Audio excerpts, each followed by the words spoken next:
Hello दोस्तों, स्वागत है आप सभी का एक्सलेंट कोचिंग लोहरखा के इस यूट्यूब चैनल पर। आज हम लोग करेंगे सेवेंथ एक्सरसाइज जो कि क्लास सेवेंथ का साइंस है। इसके अंदर जितने सारे क्वेश्चन हैं मैं उसे कंप्लीट कराऊंगा इस वीडियो लेक्चर में। एक एक क्वेश्चन को मैं कंप्लीट कराने जा वाला हूँ। देखिए, कॉलम ए का कॉलम बी से मिलान करना है। यहाँ पर पहला नंबर क्वेश्चन से शुरुआत करते हैं हम। देखिए, यहाँ पर रंध्र का काम क्या होता है, तो इसका उत्तर भी मैंने लिखा है, लेकिन पहले मैं मिला के बता देता हूँ। तो रंध्र होता है, क्या करता है, वाष्पोत्सर्जन में मदद करता है। जाइलम का जल का अवशोषण होता है। मूल रोम क्या करते हैं, एक मिनट, मूल रोम का काम होता है जल का अवशोषण। जाइलम का काम होता है जल का परिवहन, और फ्लोएम का काम होता है भोजन का परिवहन या कार्बोहाइड्रेट का संश्लेषण भी हो सकता है। चलिए, मैं इसका उत्तर यहाँ पर लिखा हूँ, इसको आप देख सकते हैं, यहाँ से समझिए। एक मिनट, पहला क्वेश्चन है, रंध्र वाष्पोत्सर्जन से संबंधित है। जाइलम जल का परिवहन करता है, मूल रोम जल का अवशोषण करता है, और फ्लोएम देख सकते हैं सभी का लाइन से मिला हुआ है, फ्लोएम भोजन का परिवहन करता है। दूसरा क्वेश्चन यहीं पे देखने को मिलेगा आपको। कहा गया है रिक्त स्थानों की पूर्ति करें, तो इसके लिए उत्तर मैंने तैयार कर रखा है। देखिए, इसको लाइन से पढ़िए कि पहला है, हृदय से रक्त का शरीर के सभी अंगों में परिवहन किसके माध्यम से होता है, तो वो धमनी के माध्यम से होता है। हीमोग्लोबिन डॉट डॉट कोशिकाओं में पाया जाता है, तो हीमोग्लोबिन लाल रक्त कोशिकाओं में पाया जाता है।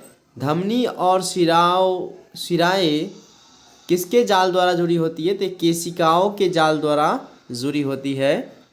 हृदय का लयबद्ध विस्तार और संकुचन हृदय स्पंदन कहलाता है। मानव शरीर के प्रमुख उत्सर्जित उत्पाद क्या है, तो इसमें आप भरेंगे यूरिया है। ठीक है।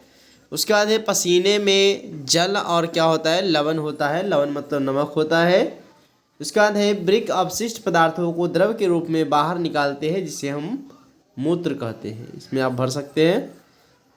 उसके बाद है, वृक्षों में बहुत अधिक ऊंचाइयों तक जल पहुंचाने के कार्य को वाष्पोत्सर्जन कहते हैं। इसमें हम भर सकते हैं। चलिए, ये खाली स्थान वाला क्वेश्चन कंप्लीट हो जाता है। उसके बाद है, 4 ऑप्शन में से कोई एक ऑप्शन आपको चुनना है। पहला क्वेश्चन 3 का है कि पादपों में जल का परिवहन होता है, तो ये जल का परिवहन जाइलम के द्वारा होता है। ऑप्शन ए में लगा लीजिएगा टिक। फ्लोएम के द्वारा नहीं होता है, भोजन का परिवहन होता है। रंध्र के द्वारा भी नहीं, मूल रोम के द्वारा भी नहीं, तो ऑप्शन ए हो जाएगा इसका।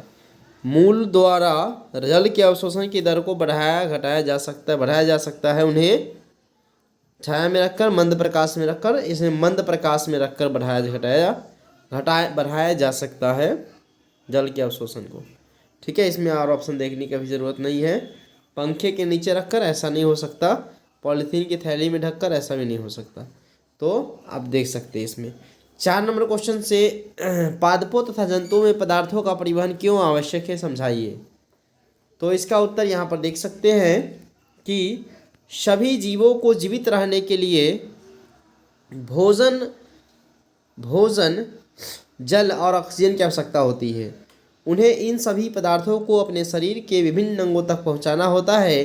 साथ ही उन अंगों में उत्पन्न अपशिष्ट पदार्थों को परिवहन के द्वारा उस स्थान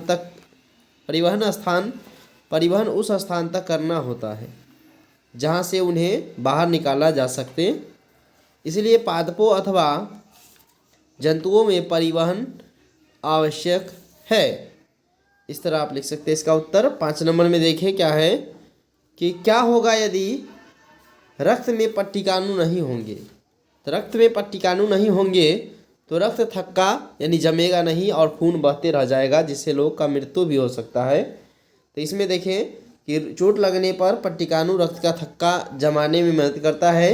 यदि रक्त में पट्टिकाणु न हो तो थक्का नहीं बनेगा, इससे अत्यधिक रक्तस्राव होगा, जिससे मृत्यु भी हो सकता है। 5 के बाद 6ठा नंबर क्वेश्चन को देखेंगे आप लोग।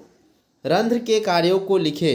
तो रंध्र का कार्य होता है क्या, पत्तियों की सतह पर अवस्थित छोटे छोटे छिद्र को रंध्र कहते हैं।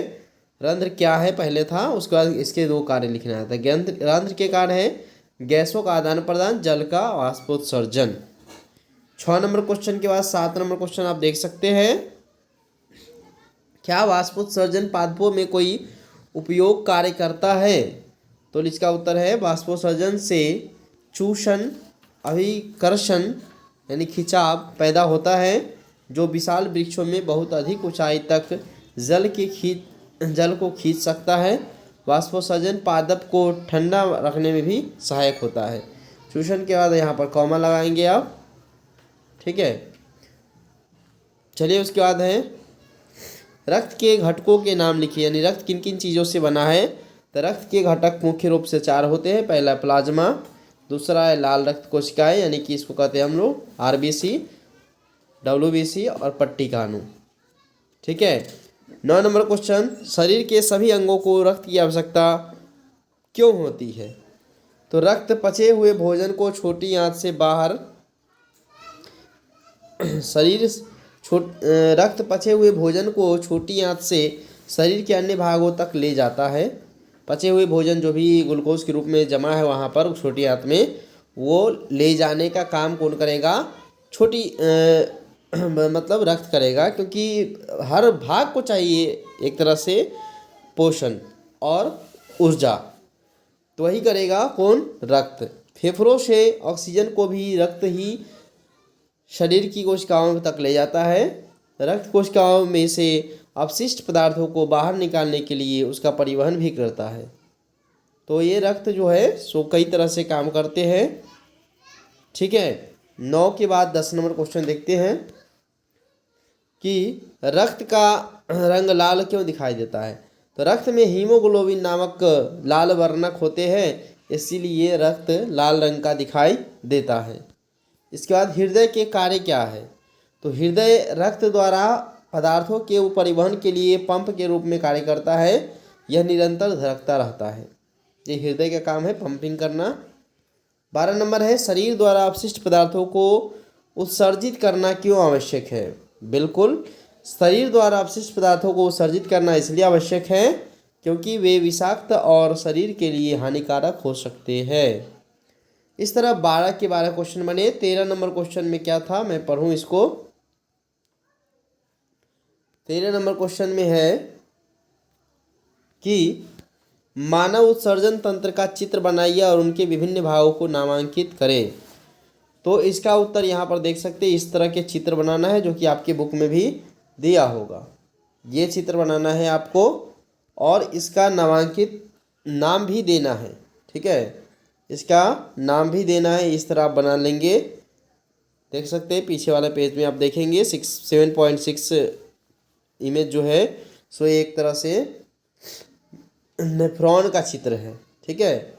अब इसको बना लेंगे आप लोग। ऊपर में वृक्क है, मूत्रवाहिनी है, मूत्राशय और मूत्रमार्ग है।